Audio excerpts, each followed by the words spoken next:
हातामध्ये दगड होते आणि जेव्हा मी याला धरल्याच्या नंतर त्याला मी वरून खाली आणोस्तर त्यानं आमचं संविधानाचं पुस्तक रोडवर फेकलं।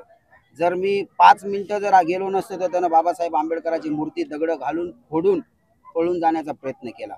तेवढ्यात मी गेल्याच्या नंतर त्याला धरून पोलिसांच्या ताब्यात दिलं आणि ताडपांगरी म्हणून एक गाव आहे पोखरणीपाशी, तिथं आमच्या जयंतीमध्ये दगडफेक झाली। या कालच्या जयंतीमध्ये कलेक्टर SP साहेबाला माझं एवढंच म्हणणं आहे की आमच्या 14 एप्रिल ते 30 एप्रिल पर्यंत प्रत्येक खेड्यामध्ये पोलीस प्रशासन राहायला पाहिजे। प्रत्येक खेड्यात 30 ते 40 पोलीस पाहिजे आणि बाबासाहेब पुतळ्याला सुद्धा संरक्षण द्यायला पाहिजे। 24 घंटे संरक्षण बाबासाहेब आंबेडकरच्या पुतळ्यापाशी अवताल भोवताल एक मोटरसायकल ऑटो रिक्षा न लावता याची काळजी कलेक्टर साहेब SP साहेबांना घेण्यात यावा। मी जर तिथं 5 मिनिटं जर उशिरा गेलो असतो आज आमची त्यानं मूर्ती फोडून परभणी शहरामध्ये दाखल झालो। खरं ही दुर्दैवी घटना आहे, संविधानाचा अवमान झालेला आहे आणि अशा परिस्थितीमध्ये आमच्या भीमा अनुयायी रस्त्यावर उतरले। पोलीसवाल्याला आमदारांनी खासदारांनी फोन केला की त्यांना शांततेच्या मार्गाने नाही चालले तर त्याच्यावर लाटे का बाबा, संविधान आमचे, संविधानामुळे तुम्ही आज मराठी समाज रस्त्यावर उतरलाय की आम्हाला आरक्षण पाहिजे।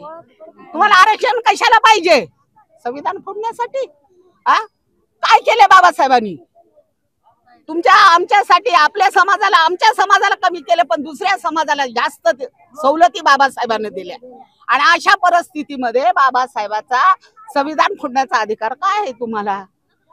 हे बरोबर नाही। आणि एकच माझी विनंती आहे, सगळ्या मुलं देखत सांगते त्याला आमच्या स्वाधीन करा, स्वाधीन करा।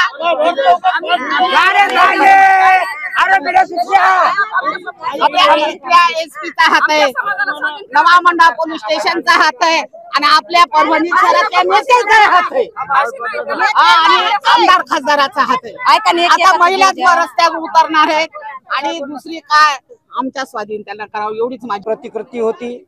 त्या प्रतिकृतीला जाथेंद माणसांनी याच्या मागे कुणाचं षडयंत्र आहे हे पोलीस प्रशासन शोधून काढावं। ही जी घटना घडली याची अगोदर आम्ही तीव्र शब्दात निषेध करतो आहोत आणि काल जे मोर्चा झाला त्याच्यामध्ये संभाजी भिडे सारख्या पिलावळीची औलाद सुद्धा आली होती। परभणी जिल्ह्यातील जी गुप्तचर संघटना आहे निष्क्रिय ठरलेली आहे, तर यांना माझी प्रशासनाला विनंती आहे की या घटनेमागं ही जी अमानुष घटना घडलेली आहे त्या व्यक्तीवर देशद्रोहाचा गुन्हा दाखल करून त्यांना कठोर शासन करावं, अन्यथा आंबेडकरी समुदाय हा परत रस्त्यावर उतरल्याशिवाय राहणार नाही। ही जी घटना घडलेली आहे या घटनेमागे कोणाचं डोकं आहे, षडयंत्र कोण रचलेलं आहे याची सुद्धा सविस्तर चौकशी व्हावी अशी सगळ्या महाराष्ट्रातील आंबेडकरवाद्यांची मागणी आहे। जर काही ताबडतोब यांनी याच्यावर CBI किंवा CID मार्फत चौकशी नाही झाली तर आम्ही परत एक अमानुष कृत्य असणाऱ्या माणसाने विटंबना केलेली आहे।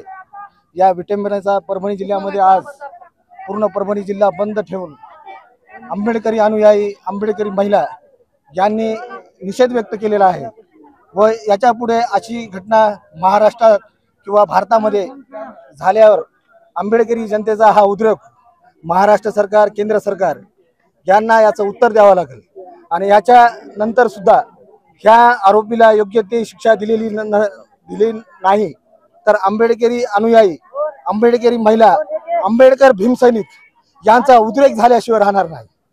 हे एक झलक आहे।